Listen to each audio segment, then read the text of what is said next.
சரி, நாங்கள் இந்தியா பார்க்க போகிறது வந்து என்ன சொன்னால்,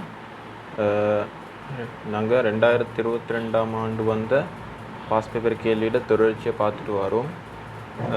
அதன் அடிப்படையில் இன்றைக்கு பார்க்க போகிறது வந்து என்னன்னு சொன்னால், பகுதி 2ல் வந்த பகுதி முதலாவது பகுதியில் பகுதி பி பகுதியில் வந்த 3வது கேள்வியை தான் பார்க்க போகிறேன்.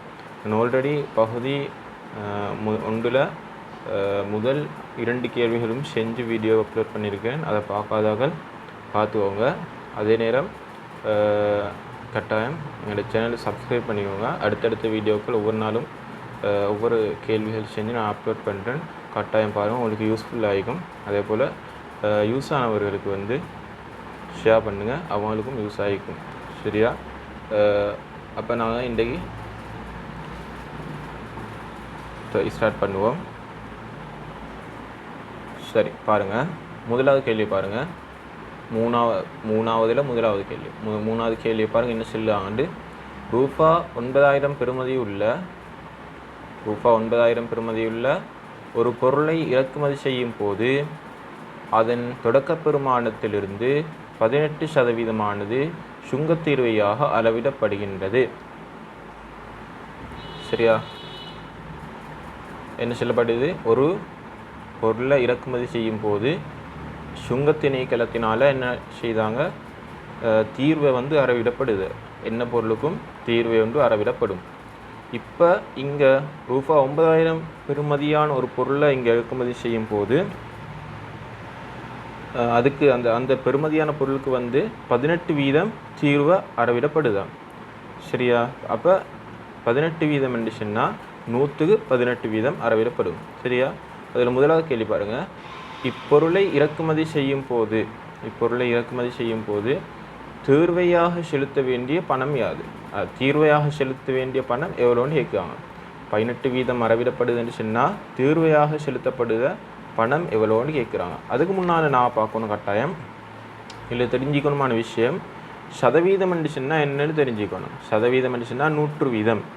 அதாவது 100%. 18% என்று சொன்னால் 18/100. இதுதான் என்ன சதவீதம் என்று சொல்லு. 18% என்ற அடையாளம் வந்து என்னத்தை குறிக்குது? 100ஆல் பிரிக்கப்படுது. அதாவது ஒரு பங்கை 100ஆக பிரித்து அதில் 18ஆல் பெருக்கும் போது வரக்கூடியதான் வீதம், சதவீதம். அதுதான் இதில் அர்த்தம். சரியா? சதவீதம் என்று சொல்லுது 100%.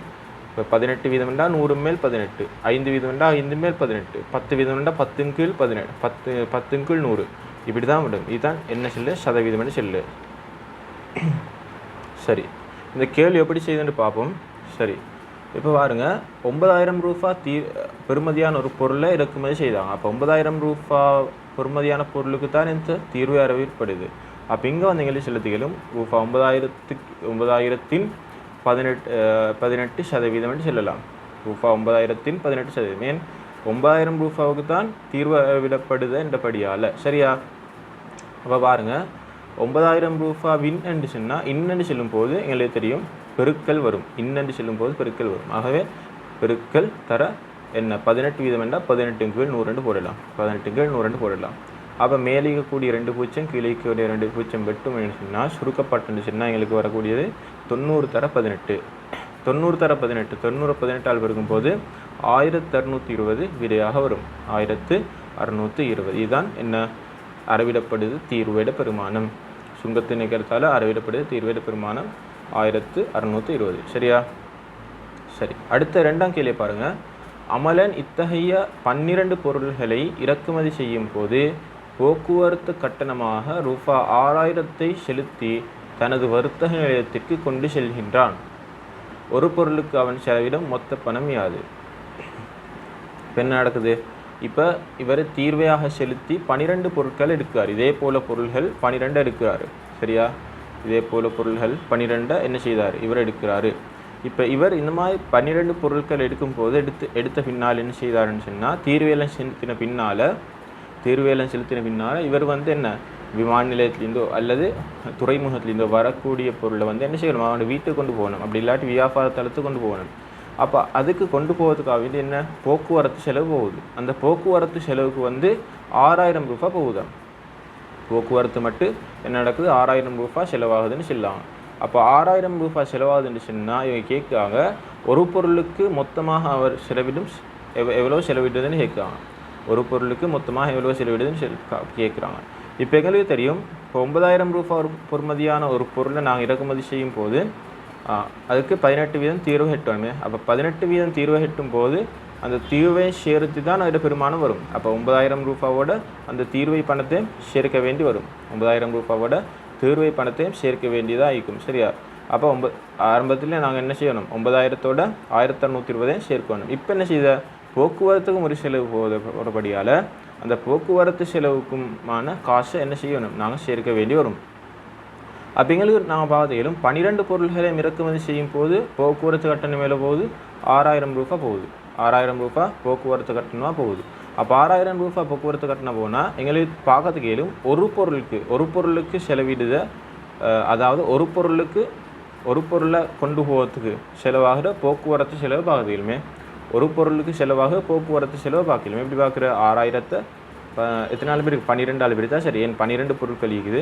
அப்போ ஒரு பொருளுக்கு எவ்வளோ போக்குவரத்து செலவு போகுதுன்னு பார்த்துக்கலும். அப்போ ஒரு பொருளுக்கு பார்த்தோம்னு சொன்னால் 500 ரூபாய் போக்குவரத்து செலவாக போகுது. அப்போங்களுக்கு பார்த்துக்கலும் அந்த பொருளுக்கு அவர் செலவிடுத மொத்த பணத்தை பார்த்துக்கலும்.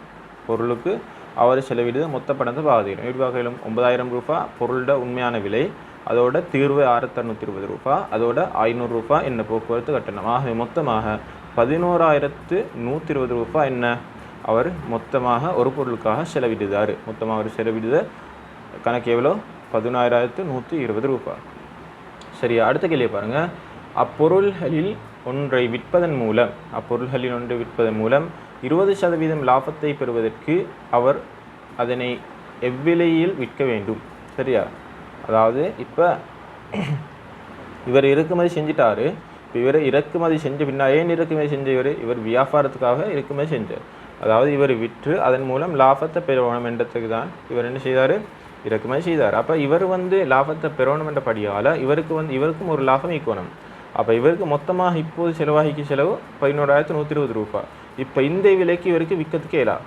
இந்த விலைக்கு இவருக்கு என்ன விற்கிறதுக்கு இயலா. இப்படி விற்றுன்னு சொன்னால் இவருக்கு லாபம் ஒன்று ஈக்காது. அப்போ இவர் லாபம் ஒன்று ஈக்கணும் என்றபடியால் இவர் என்ன செய்தார், 20% லாபம் பெறும் விதத்தில் இவர் என்ன செய்தார், அந்த பொருளுக்கான விலையை வைக்கார்.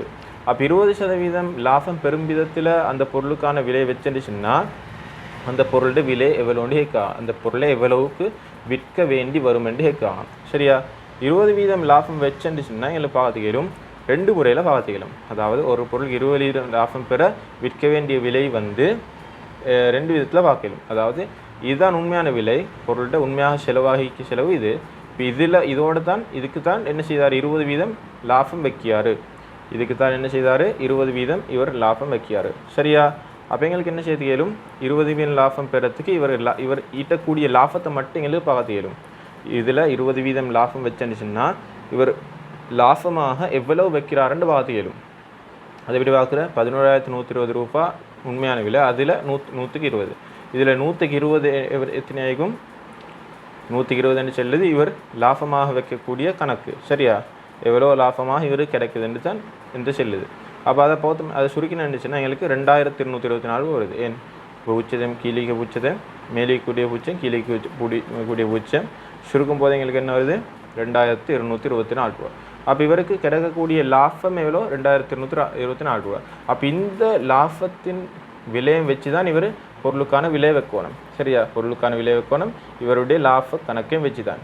அப்போ 11120 ரூபாவோட 2224 ரூபா கூட்ட வேண்டி வருமே. 11120 ரூபாவோட 2224 கூட்ட வேண்டி வரும். ஏன், 11120 ரூபாய் இவர் செலவாகிக்க மொத்த செலவு, 2224 இவர் வச்சுக்கூடிய லாபம். அப்போ கூட்டினுச்சுன்னா விற்க வேண்டிய விலை வரும். ஆகவே விற்க வேண்டிய விலை 11120 ரூபாவோட 2224 கூட்டணும். கூட்டினு சொன்னால் எவ்வளோ வருது, 13344 ரூபா. ஆகவே இந்த பொருளை விற்க வேண்டிய விலை எவ்வளோ, 13344. இது ஒரு முறை.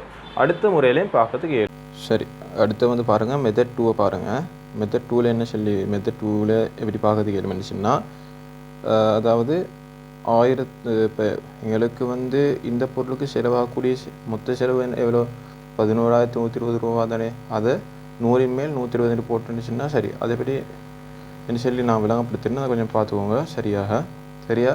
இதில் பாருங்கள், எங்களுக்கு தெரியும் இப்போ எப்படி நான் ஆல்ரெடி பார்த்தேன் 11,120 100ல் 20 பார்த்தேன், 100க்கு 20 எதுன்னு பார்த்தேன், எத்தனைன்னு பார்த்தேன். அதாவது இது என்னத்தை குறிக்குது? இது வந்து விற்கும் போது இவருக்கு கிடக்கூடிய லாபத்திட பெருமானம் தான் இதை குறிக்குது. சரியா? இதோட சேர்த்து தான், இந்த பெருமானத்தோடு சேர்த்து தான் இவர் விலையை வைக்க வேண்டும். சரியா? அதோடு சேர்த்து இந்த அவர் செலவாகிய மொத்த செலவு தான் அவர் விற்கக்கூடிய விலை என்னவாகும்? அவருடைய லாபம் சக என்ன செலவாகிய மொத்த செலவு. அப்போ இதுதான் லாபத்தை கண்டுபிடிக்கிற சிஸ்டம் தான் இது. சரியா? அப்போ எங்களுக்கு இதை எப்படி போடுறதுக்கு, இதை வந்து 11,120 எங்களுக்கு எப்படி போடலும்? 11,120 தர 100 மேல் 100, இது 11,120க்கு சமன் தானே. ஏன்னு சொன்னால் 100 மேல் 100 சொன்னால் இது உண்டு. அப்போ 1 தர 11,120 11,120 தான். சரியா? அப்போ இது சமன்றபடியால் எங்களுக்கு இதுக்கு பதிலாக இதை போட தெரியும். இந்த தொடர்பு எடுக்கிறதுக்காக இதுக்கு பதிலாக இதை போட்டுருந்தான். இதை போட்டுருந்துச்சுன்னா பாருங்கள், 11,120 தர 100 மேல் 20 சக 11,120 தர 100 மேல் 100, இது என்னத்துக்கு சமனாகும்? விற்பனை விலைக்கு சமனாகும். அப்போ எங்களுக்கு 11,120 பொது எடுத்தோம்னுச்சுன்னா 100 மேல் 20 சக 100 மேல் 100. ஆகவே இதுக்கு போமாசி எடுத்துச்சுன்னா 11,120 தர 100 மேல் 120 வரும். சரியா? ஆகவே நீங்கள் பாருங்கள், 11,120 தர 100 மேல் 120 என்று போட்டு எங்களுக்கு என்ன ஒரே இந்த வேறாக எழுதி வைக்காமல் ஒரே முறையில் எழுதி எங்களுக்கு என்ன விடை எடுக்கிறதுக்கு இயலும். அப்போ எங்களுக்கு பூச்சியத்தை மேலிக்கு பூச்சியம் கீழிக்கு பூச்சி சுருக்கலாம், இந்த பூச்சியம் வெட்டலாம். சுருக்கி நினச்சின்னா எங்களுக்கு 11,112 தர 12 வரும். அது 1112 தர 12 வந்து 13,344 ரூபா. ஆகவே 13,344 தான் என்ன ஆகிக்குது? விலையாகிக்குது. அதாவது விற்கப்படக்கூடிய விலை என்ன? 13,344 ரூபா. சரியா? அடுத்த கேள்வி பாருங்கள். அமலனின் வர்த்தக நிலையத்தின் ஆண்டு பெருமானம் அது அமைந்திருக்கும் நகர சபையினால் 15,000 ரூபாவாக மதிப்பிடப்பட்டுள்ளது. சரியா? அவன் ஒரு காலாண்டிற்கு இறைவரியாக ரூபா 600 ரூபாவை செலுத்துகிறான். அந்நகர சபை அளவிலும் ஆண்டு இறைவரி சதவீதத்தை காண்க. சரியா? சரி பாருங்க, அதாவது இங்கே என்ன கேட்கப்படுதுன்னு சொன்னால், இப்போ உதாரணத்துக்கு எல்லா நகர சபையிலையும் வந்து அவங்களோட மதிப்பீட்டு பெருமானத்துக்கேற்ப வரி அறவிடப்படுது, இறைவரி என்று சொல்லி. அப்போ அது கட்டியாகணுன்னாங்க எல்லாரும், அது வருடத்துக்கு அறவிடப்படுது. சரியா? அப்போ இதே போல் தான் இங்கேயும் அமலன்றத்தருக்கு வந்து அவரோட மதிப்பீட்டு பெருமானம் 15,000 ரூபாவாம். அப்போ அவர் வந்து 600 ரூபா காலாண்டிற்கு கெட்ட வேண்டும். காலாண்டுன்னு சொன்னால் என்ன? காலாண்டுன்னு சொன்னால் ஒரு வருடத்தில் 4 உண்டு. ஒரு வருடத்தில் 4 தான் காலாண்டு, 3 மாதத்துக்கு ஒரு முறை. சரியா? அப்போ 3 மாதத்துக்கு ஒரு முறை 600 ரூபா கட்டின்னு சொன்னால் எங்களுக்கு இவர் ஒரு ஆண்டில் எவ்வளோ கெட்டான்னு பார்க்கலுமே. நீங்கள் ஹேட்டிக்கு ஆண்டு இறைவரி சதவீதம், ஹேட்டிக்கு ஆண்டு இறைவரி சதவீதம் என்ற படியால் எங்களுக்கு பார்க்கணும். முதலாவது நான் பார்க்கணும் இவர் ஒரு ஆண்டுக்கு எவ்வளோ இறைவரி கெட்டுவார் என்று பார்க்கணும். அப்போ எங்களுக்கு பார்த்துக்கலாம் ஒரு ஆண்டுக்கு இறைவரி எவ்வளோ கெட்டான்னு பார்த்துக்கு காலாண்டுக்கு 600 ரூபா கட்டினுச்சுன்னா, காலாண்டுக்கு 600 ரூபா கட்டினுச்சுன்னா ஒரு ஆண்டுக்கு 600 தர 4, ஒரு ஆண்டில் 4 காலாண்டிக்கு, ஆகவே 600 தர 4, ஆகவே 2,400 ரூபா. ஆகவே ஒரு வருடத்துக்கு இவர் 2,400 ரூபா இறைவரியாக செலுத்துகிறாரு. இப்போ எங்களுக்கு கேட்ட இறைவரி இல்லை, இறைவரி சதவீதம் கேட்டால், ஆண்டு இறைவரி சதவீதம் கேட்டால். ஆகவே ஆண்டு இறைவரி சதவீதம் வந்து என்னவாய்க்கும்? மொத்த பெருமானத்தின் மேலே 2,400, அதாவது இதோட மொத்த மதிப்பீட்டு பெருமானம் எவ்வளோ? 15,000 ரூபா. ஆகவே இந்த 15,000 ரூபாவின் மேலே 2,400 ரூபா. ஏன்? இது ஆண்டு இறைவரி. ஆண்டு இறைவரி தர 100. ஏன்? இது 100 வீதம். இறைவரி வரி சதவீதம் என்ன? சதவீதம் சொல்லும்போது 100 வீதம். அப்போ 100 வீதத்தை தான் நான் பார்க்கணும். ஆகவே இங்கே 100 வீதம் தான் கேட்டீங்க, சதவீதத்தை கேட்டீங்க. ஆகவே மொத்த பெருமானத்தின் மேலே வரி தர 100 போடணும். மொத்த பெருமானம் வேண்டாம், மொத்த மதிப்பீட்டு பெருமானம் 15,000 ரூபா. அதில் 2,400 ரூபாய் இவர் அந்த ஒரு ஆண்டுக்கு இறைவரியாக கெட்டுறாரு. ஆகவே அதோட சதவீதம் பார்க்கும்போது தர 100 போட்டால் சரி. ஆகவே இது சுருக்கி நினச்சின்னா 240/15 வரும். 240/15 சொல்லுது 16%. ஆகவே இவர் ஒரு ஆண்டுக்கு இறைவரியாக 16% இறைவரியாக கெட்டார். ஆகவே ஆண்டு இறைவரி சதவீதம் 16%. சரியா? இப்படி தான் நாங்கள் இந்த கேள்விகள் செய்த அடுத்தடுத்த கேள்விகளை வந்து அடுத்தடுத்த வீடியோக்கள் நான் அப்லோட் பண்ணுறேன். அதனால் இந்த வீடியோ உங்களுக்கு பிடிச்சிருந்துன்னா லைக் பண்ணுங்கள். அதே போல் உங்களோட ஃப்ரெண்ட்ஸ் அண்ட் ஃபேமிலி ஷேர் பண்ணுங்கள். ஏன்னு சொன்னால் இது பார்த்து பயனடையக்கூடிய மாணவர்கள் இருக்கலாம். அதனால் கட்டாயம் இந்த வீடியோக்களை ஷேர் பண்ணுங்கள். அதே போல் எங்களோட சேனலை சப்ஸ்கிரைப் பண்ணிக்கோங்க. அப்போ உங்களுக்கு அடுத்த வீடியோக்கள் நோட்டிஃபிகேஷனில் வரும். அடுத்த வீடியோவில் சந்திப்போம். வணக்கம்.